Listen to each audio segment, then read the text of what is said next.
is a trade on the verge of happening for the Miami Dolphins, in which they would be sending out an all-pro player.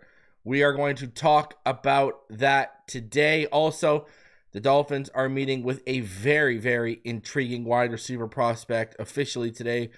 We've already discussed the 30 visit when it was announced, but we'll dive a little bit deeper into that, and we'll talk about so much more. Do me the favor, smash that like button. Subscribe if you are new, and let's get into this.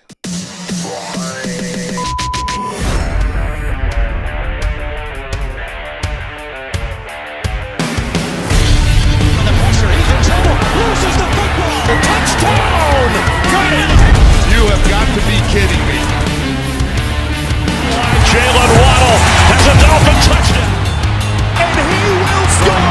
Field down the near side, man open, touchdown!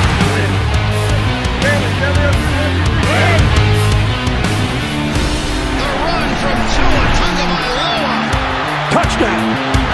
He's going deep! He's got it for the touchdown again!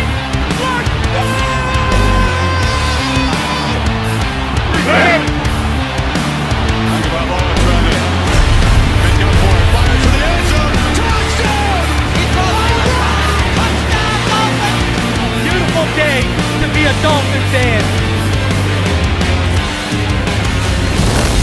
Let's go!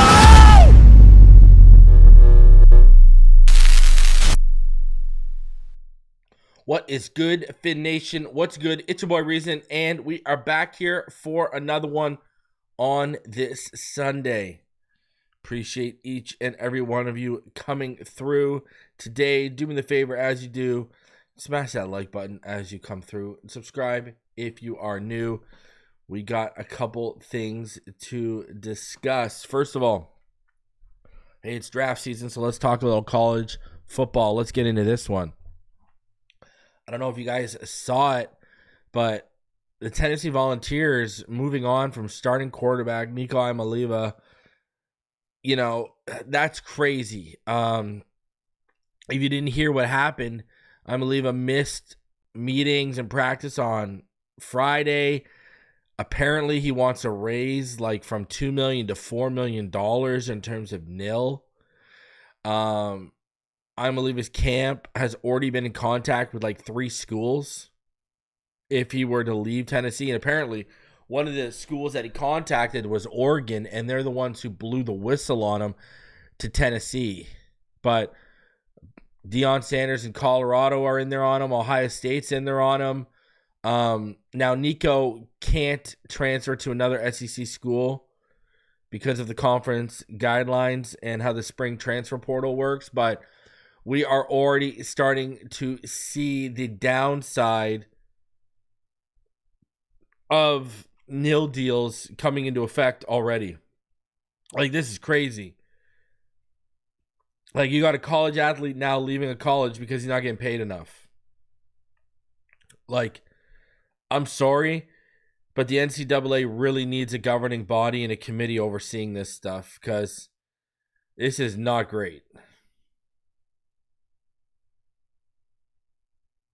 You know, it's not, I don't know. It's terrible, terrible, terrible business right now. And college football, like, this could be the start of a very slippery slope. And we already knew what they were getting into with all these. Yeah, it's great. We got college football games and everything like that back. But what we're getting into with this Neal deal, like, perfect example. Deion Walker. Okay. I've heard, and this is just what I've heard Deion Walker's work ethic in 2024 really took a nosedive.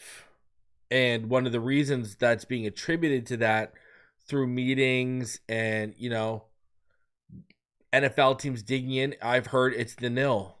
I've heard he got his nil money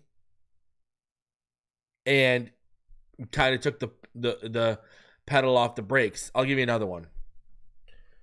Everyone's really excited about Walter Nolan. Everyone loves Walter Nolan. That's great. Yeah, he's a fantastic interior pass rusher. You see it on the film. I've heard 3 troubling things about Walter Nolan. 3 different things, okay? All right? And, you know, 2 of those let me know I don't want him in that and what he's into in South Beach, down in South Beach, because that's a recipe for disaster. But anyways, one of the things that doesn't really affect the South Beach thing, one of the 3 things that I heard is he's all about the money. He is all about the money, right? I was told he's a money grabber, all about the money. That's one of the 3 things, you know, one of the 3 negatives I was told about him was all about the money. Now, the other 2 are more personal decisions and habits and stuff like that. But, yeah, I was told he's all about the money. Teammates know it, you know, because that's what you're learning now, right? See, teammates and coaches now are seeing who's about the game and who's about the bag before the pros now.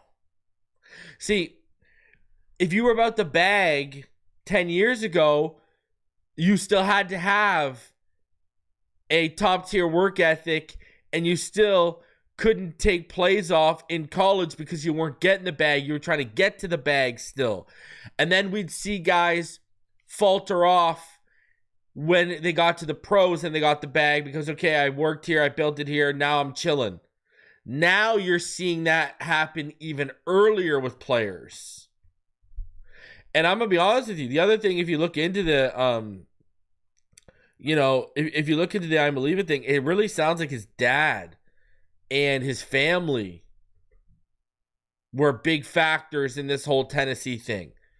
Like, if you look into this, you really get the feeling that his dad and his family were pressuring him to get more money.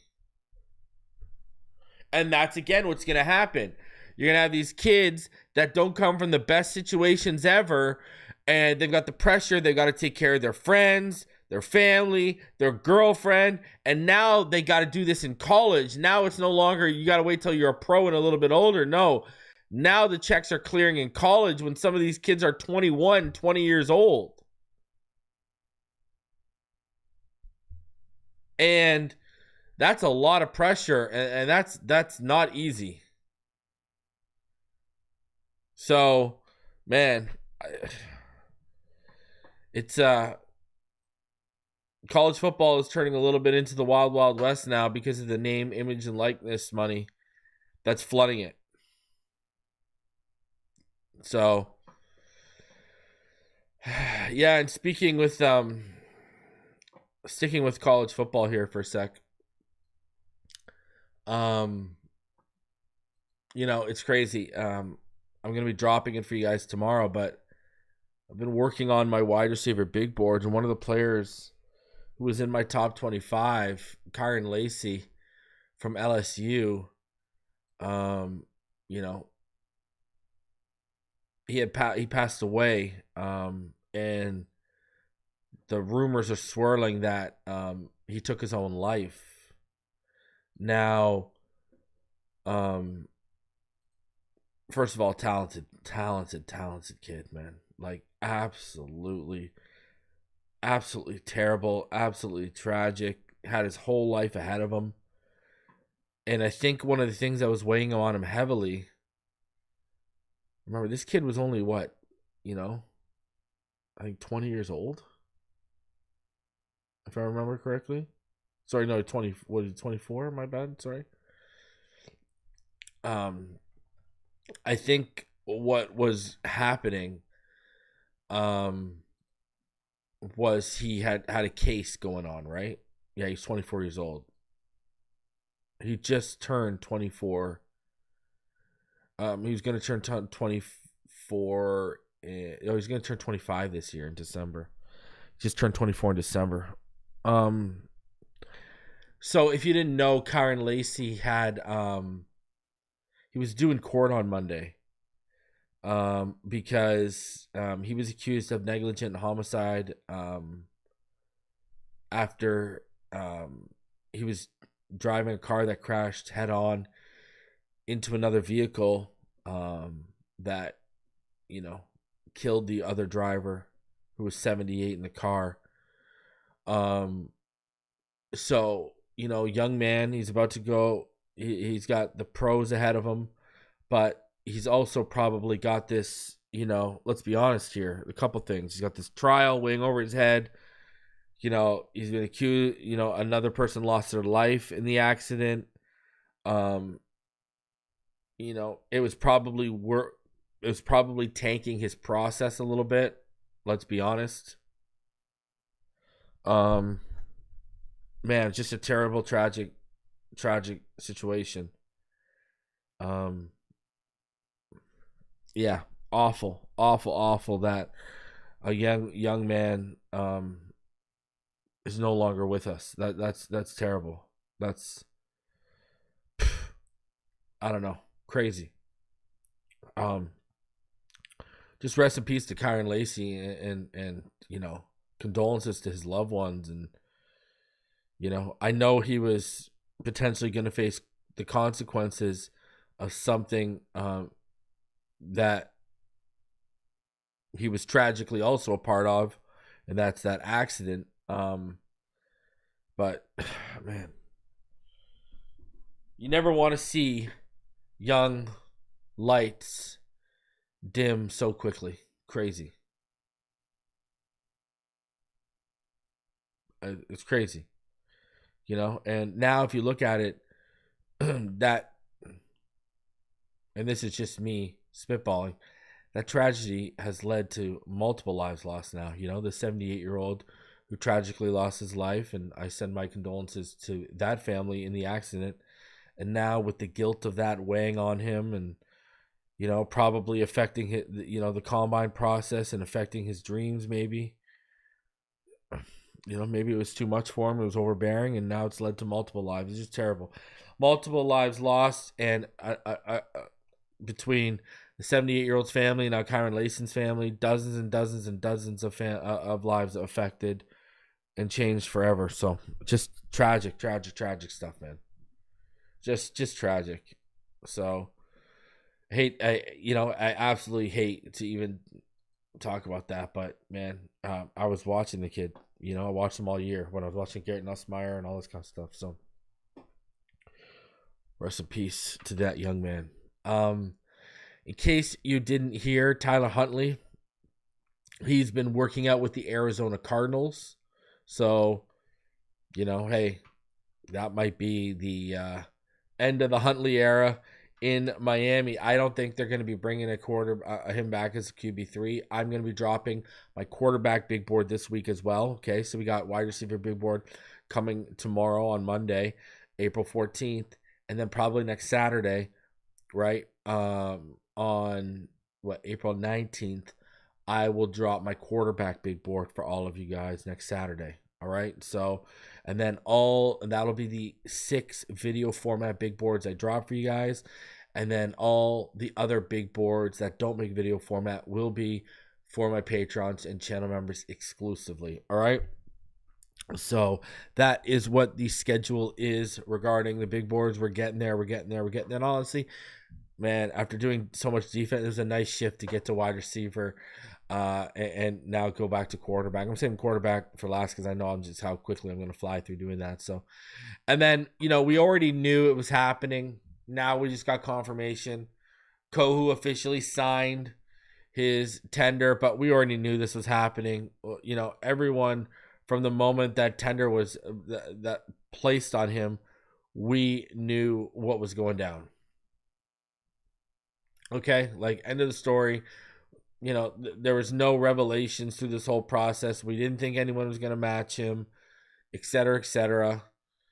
Kader Kohu, he is going to be returning to the Miami Dolphins. We already knew this, but now you can basically say with 110% confirmation. But it was already a foregone conclusion when that tag got put on him. And hey, maybe now more than ever, bringing Kohu back is going, is a necessity, huh? Who would have thought that might have been the most, the most necessity of a move in this offseason so far for the Dolphins? And people are probably looking at me like, what is he talking about, Kohu being a necessity? And well, what can I say? Let's Let's get into this a little bit here, okay? So, all right, if you were under a rock, now, I'm doing this mainly for my YouTube people here. If you were under a rock on Friday night, X and social media, it went a little bit of a blaze. And the reason it went ablaze was because of this tweet. Slick Rick breaking big trade for the Dolphins. Dolphins are trading away an all-pro player. Dolphins emoji hashtag go Fins. Now you're probably saying to yourself, okay, Reason, who is Slick Rick? Okay, so let me explain to you who Slick Rick is right now. Let me set up the foundation of credibility, okay? So, Slick Rick is a guy who really started making noise last offseason. He was breaking news regularly before Rappaport, Schefter, whoever. For example, Trevor Lawrence. Remember when Trevor Lawrence signed that $275 million extension June 13th last year? Okay. Well, look, for example, Rappaport tweeted out at 6:45 p.m. Eastern about the deal. All right. Schefter sent out a tweet at 6:47 p.m. Eastern. However, at 6:20 p.m. Eastern, so 25 minutes before Rappaport, Pretty Ricky tweeted that the Jaguars had finalized their extension with Trevor Lawrence. Even got the details right about how it will not surpass their Burrow deal, etc. Nailed it. All right. He had the lead on the Brian Burns trade. When Brian Burns went to the Giants, when Calvin Ridley found a new home last year, he had the lead on that. On April 18th of last year, okay, so a year ago, Pretty Ricky was the one who said the Dolphins have an agreement done with OBJ, but the team is waiting to finalize it until after the draft. And sure enough, he was right. Right? May 3rd, a week after the draft, Rappaport and Tom Pelissero, they reported OBJ. All right? Check this one out. I got even more. Pretty Ricky, he was out ahead of Jared Goff. He said Jared Goff would be signing a new deal with the team at 8:43 a.m. Eastern on April 24th. And then he tweeted later that morning at 10:04 a.m. Eastern that Amon-Ra St. Brown would become the highest paid receiver in the league through a new extension. So guess what? At 11:46 a.m., Ian Rappaport tweeted out that Amon-Ra St. Brown was signing. And then Schefter reported on that same day that there was no deal imminent with Goff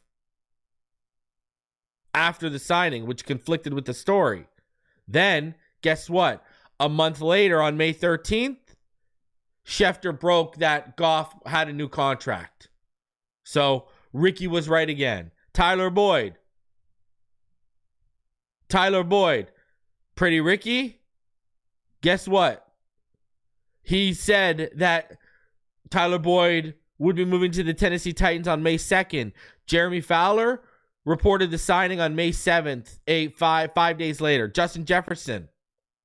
Ricky beat Rappaport by 42 minutes from reporting that Justin Jefferson had signed a contract with the Minnesota Vikings that would make him the highest paid non-quarterback in NFL history. All right? Darren Waller. He knew about Darren Waller's retirement. Right? It wasn't announced till June 9th. Ricky reported that Waller was retiring on April 23rd. Now, I'll do you one even better. You remember how I knew Jalen Ramsey was getting new money last year before he got new money? Okay? There was 4 different people that told me before it was announced that he was getting money.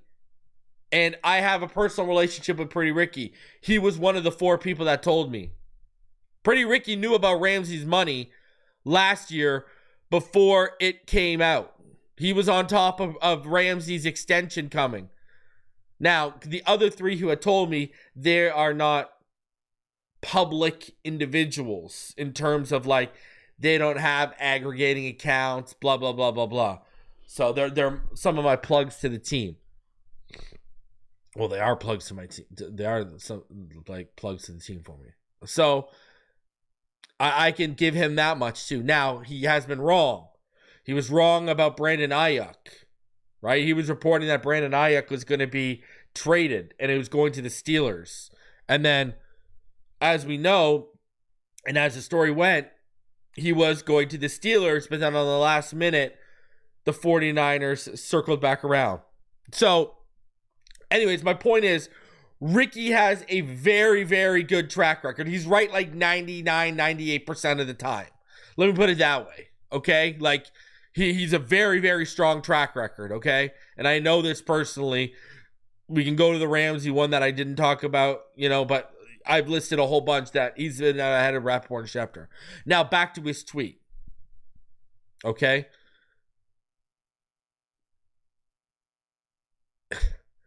Let me show you this first, actually, okay. So Barry Jackson was then asked about it.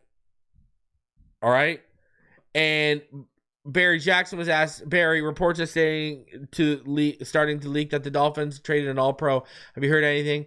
He said, "You mean one person's report?" He's referring to a guy you wouldn't expect. No, not confirmed. So that's what Barry Jackson said when he was asked about it. Now, Barry Jackson, he basically is implying he knows who it is too that's being discussed. So here I am to tell you who it is. So I've already put this. I put this on Patreon. I put this out for channel members within like an hour and a half of this report coming out. I found out exactly the player, the All-Pro that's being discussed in this tweet. I know exactly who he's talking about. So I'm here to tell you who it is, because I don't know why no one has come out and tell you, because I've told people behind the scenes and shown them evidence of how I know who it is. So here it is. It's Jalen Ramsey. It is not Tyreek Hill. Okay, I can confirm 110% that the person being mentioned and alluded to in that tweet, by both tweets, by Barry Jackson and by Rick, is Jalen Ramsey. It is not Tyreek Hill like you would think it is. All right? And, obviously the agenda is very clear in terms of cornerback most likely being the target at 13. But yeah, it is, from what I understand and what I found out, who the player in question, the All-Pro that the Miami Dolphins are on the verge of potentially trading, according to Slick Rick, is Jalen Ramsey. Now, I think there's some factors in this situation that matter. He's going to need new money in 2026 when you look at his contract. There's a couple other things I heard that I don't want to get really super into. But it's, let me put it this way. Calais leaving, Teron Armstead leaving, now apparently Jalen Ramsey potentially being shipped off. It kind of feels like a little bit, if this goes down, if this transpires, it kind of feels a little bit of an exodus. And one thing to take away from everything I just told you about Pretty Ricky breaking is not everything happens instantly. I'll give you an example. I'll go to Ramsey himself. When I had heard Ramsey was going to be getting the new money, I heard that like last offseason. I even heard like what morning it was going down. So I messaged a local reporter that I know, that you guys all know too. And I messaged him. I said, yo, I know you're at training camp right now. Let me know if you hear anything or if anything's going on regarding Ramsey. And they were basically asking me for details. I said, okay, I've been told Jalen Ramsey is signing a new deal, et cetera, et cetera. It's going down, and they're working on it this morning. They was working on it last night. But then what happened? The new Patrick Surtain money got announced. And that's what put a hiccup and a halt in Ramsey not happening as soon as we all thought it was going to behind the scenes. Surtain got new money, and that changed the process. So hiccups can happen. Don't expect things to happen right away. Like, listen, I'm going to be honest with you. When I heard all this stuff, I gave it like 48 hours. Okay, I'm going to let this breathe. Let's see if it happens. If it happens, I'll go live. If it doesn't happen, people are going to be wondering, well, what happened with this report? So I'm going to come out here and tell everyone what I know. And what I know is that tweet is about Jalen Ramsey. And I won't go into the, maybe I will on Patreon and for channel members event, this week. I don't know. And I won't go into heavy details right now. But I have heard whispers of, let me put it this way. I've heard whispers. I've talked to someone outside. Okay. I've talked to a source I have outside of the Dolphins for another AFC team. And let me just put it this way. This wasn't a surprise. Look, when I told these people, hey, I'm hearing this about Ramsey, the reaction I got was eye-opening and not a surprise to these people. So, I don't know. A team that's really already, Cam Smith is an unknown. Yeah, you bought Kader Kohou back, but let's be real here. Kader Kohou, at the end of the day, is a slot right now. He's not a guy you're throwing out to the boundary. I don't know. I think they're playing with a lot of fire here if this is going down. But at the same time, remember, I will say this, it takes two to tango.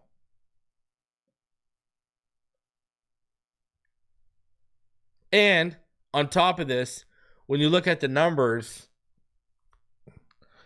much easier to move a guy like Ramsey than it is to move a contract like Tyreek Hill's right now.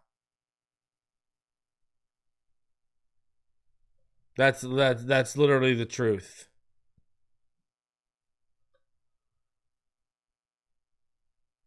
So, you know what? It's just one of those things where I've told you what I've heard. I've told you who the tweet is about. We just gotta let it play out.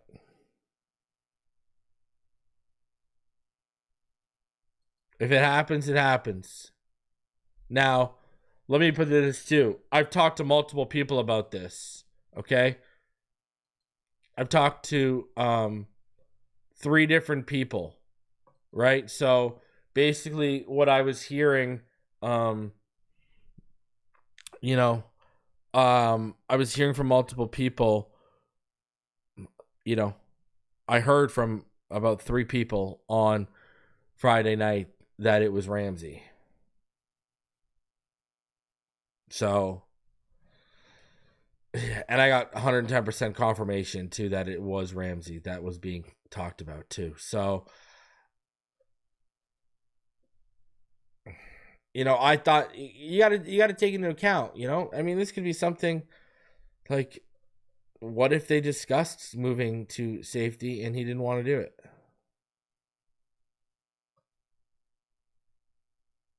I don't know.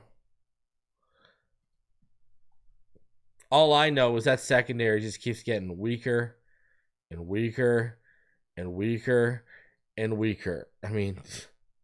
Who are we relying on in that secondary? Please, someone tell me. These guys are hoping Ethan Bonner takes a leap like we haven't seen. It's I don't know. It's not good. It's not good. That pass rush better get home. If Ramsey gets moved out, that pass rush better get home. That's all I know. That pass rush better get home, and it better be damn good. So, yeah, I wanted to come out here live and give you guys an update of exactly what I was hearing regarding that. Now, today on Sunday, April 13th, player we had got confirmation was coming in for a 30 visit. That 30 visit is today. We're going to talk about that. In terms of what I think we can get for Jalen Ramsey, I think you could probably get a 4th rounder. If you get a if you get a little bit of a betting war, you probably get higher. So here is the player today that the Miami Dolphins brought in on a 30 visit. Per source, the Dolphins 30 visit with Washington State wide receiver Kyle Williams begins today at team headquarters. 4th in the nation in touchdown catches, 8th reception yards in 2024. Talented second-day prospect. Finns have several 30 visits booked in the next 98 hours before the league deadline. So what he's talking about there, the league deadline for 30 visits to be completed, and they're stacking up the visits right now. But Kyle Williams, man, he's a really good prospect, okay? He is going to be in my top 10 when I drop my big board tomorrow. My wide receiver big board is dropping tomorrow. He was vying with Savion Williams and Ricky White for the second wide receiver on my man crush list. I mean, dude, 1,196 of his yards last year came after the catch. He's a good player, man. He's good. I think I think he projects best as a Z or slot. I think Kyle Williams is a damn good player. And if you were to add someone like that to the fold, man, all of a sudden, that is a super, super talented room. Super talented room. Now, at the same time, when you look at Kyle Williams, you're probably going to ask yourself, well, okay, you're adding a guy who's, only 5'10", over 5'10 and a half, 190 pounds. Okay, yeah, he runs a 4.42, but is that really what we need added to the room where you got Malik? And, I would get that argument, that argument would make sense. I mean, yeah, you're not going to hear much from me. Obviously, as Dolphin fans, it makes more sense to target guys like, Tet McMillan, Jaden Higgins, guys of that size to them that we're looking to complement the speed we already have in that receiver room. So, Scotty Joe likes Pat Bryant from Illinois. Attaboy. So, I like Kyle Williams, but I feel like it would kind of be like a little redundant. You know what I mean? I really honestly do. I think we need someone, we need that 6'2 to 6'5 guy. That can be a red zone threat, can offer you a little bit of a vertical stretch if you need be, but we don't need 4.3 speed. 4.4 speed's fine, right? Can win at the catch point, right? Can take on physical receivers, physical defenders. Like, that's what we need. So, yeah. Big fan of Kyle Williams, though. Let me reiterate, though. I just don't think he's what we need right now. Like, I know we had Xavier Restrepo and Elijah Arroyo also took part at the local prospect day. Like, I don't really want Xavier Restrepo. We don't need him. Like, why? We don't need that. Now, Elijah Arroyo, Like, sign me up. Sign me up. Sign me up. But I don't think we're not in a position. Here's the problem. We're not in a position to draft a tight end now. Listen, whether Ramsey leaves or not, we need a corner. Will Johnson should be the agenda. Because whether Ramsey leaves or not, there is a lot of question marks. Man, that whole secondary right now. Can Melifanu and Ashton Davis stay healthy? Will Patrick McMorris take another step at safety? Are we going to get something beyond a special teamer from Elijah Campbell? Okay, that's the safety room alone. Ramsey, is he going to stay or going to go? Question. Kader Kohu, is he just going to continue to stay pigeonholed to the slot, or is he ready to make the transition to the boundary? Question mark. Ethan Bonner, does his staff even like him? Seemed Fangio liked him, but the staff is like, whatever.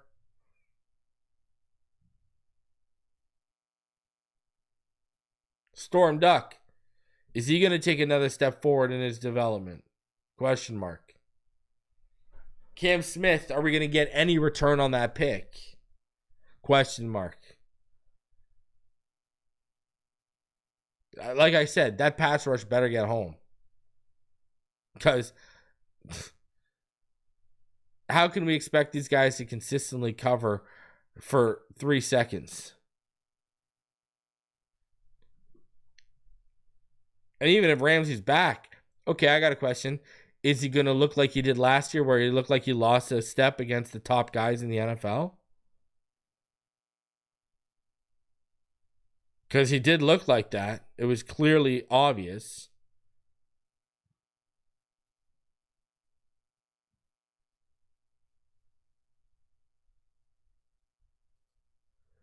You know, I don't know. Kind of crazy. We are up in a very, very interesting time. And here's the thing. Like, I see people like, okay, are we in a soft rebuild? Listen, I'm going to tell you this. I think this team thought they could win.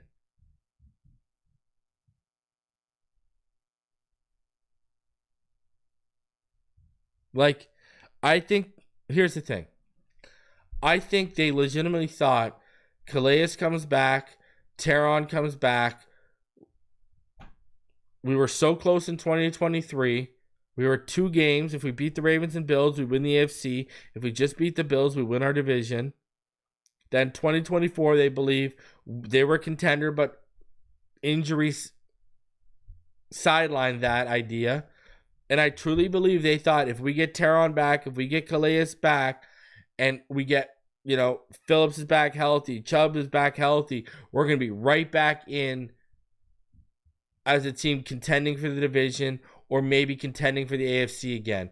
But things have gone sideways. It started off really hot. You got James Daniels out of the block, and we're like, okay, look at, they're using the money really well that Chubb and Teron freed up. We were like, okay, this is moving positive. And what's happened since then? Nothing's gone their way. Calais takes the bag. Teron says, yeah, I'm out. Now, Jalen Ramsey might be traded. And let's be honest, who knows what that situation is behind the scenes, because we know Greer doesn't get along with Ramsey's representation, and that's athletes first at all. And Ramsey forced his way out of LA to Miami, and now 2 seasons later, it's over again. And I'm going to be, okay, I'll theorize with you. And this is nothing I've heard. This is just me speaking and theorizing with you guys. What if, again, this all comes down to how the season ended? Not so much that we lost, but look at Calais.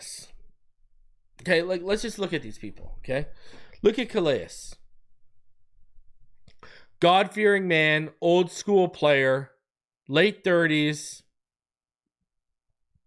looking at the Tyreek nonsense.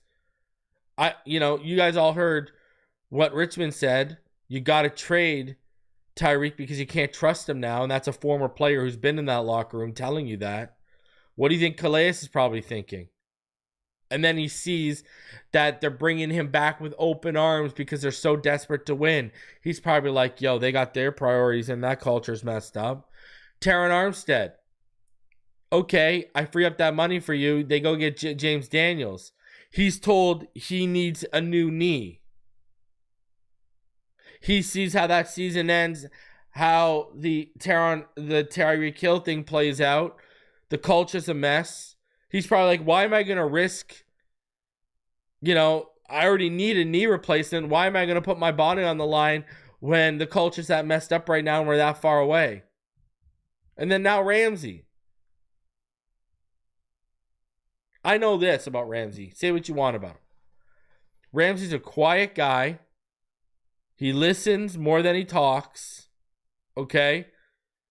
He's a hardcore Christian. Well, I don't want to use the word hardcore. He's a very devout Christian. Let's put it that. That's a way better word. He's a very devout Christian and keeper of his faith. He's watching Tyreek Hill run amok. He's watching how everything go on behind the scenes. He's probably like, yo, this is a mess. I'm 31. Bro, I got to win here.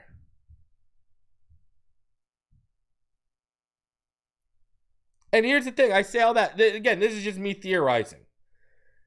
And I say all that to say this. Who would blame them? Really? Who would blame them? I told you. I don't think McDaniel and Greer view trading Tyreek as addition by subtraction. But they may be wrong. Listen, I'll drop a nugget for you. I got a nugget for you. And this ain't going to the Patreon channel. This is coming straight to you. Buddy, I've heard there's tension between Tyreek and Tua. Like, them on one side and Tyreek on the other. I've heard Tua and Jalen Waddle are a little fed up with Tyreek. And I've heard there's some legit tension there. I reported back. We knew Waddle. We were hearing little rumblings before Waddle got new money that he was a little unhappy playing second fiddle to Tyreek, but it was deeper than that. It's, again, I'm going to tell you this. What do they have in common with Jalen Ramsey? Tua, devout Christian. Jalen Waddle, devout Christian. Right? They don't get into the nonsense Tyreek gets himself into. They want nothing to do with that stuff. So it's deeper than on field, the stuff. And you saw Waddle saying, Reek, you done, man? You done, man? When Reek quit on the team. Look at, let's talk about Waddle. Look at Waddle's standpoint. This man at Alabama risked money, risked his paycheck and his draft status on a bad ankle to go out and win a national championship with that Max Jones team. While you got Tyreek Hill quitting on us in the season. How do you think Waddle looks at that? So who would blame the guy?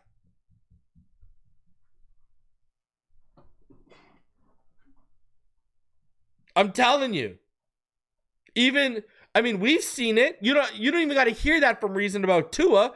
Y'all have heard Tua getting more frustrated in the huddles, having less nonsense, hard knocks, yelling at Reek, getting on Reek. Guys, all last season we heard Mike McDaniel and Tua come out and straight up, and we never hear, Tua always takes the blame, but we straight up heard him last year straight up saying, and implying Tyreek's running wrong routes, Tyreek's missing his assignments, doing the wrong thing, and it's costing us. And Tua is the last person to do that. Just saying. So, again, I go back to this. If I'm sure there are more factors, but if how the season ended and how the Tyreek situation was handled is a factor for Calais, Teron, and maybe even Ramsey, I wouldn't even blame them. Wouldn't even blame them.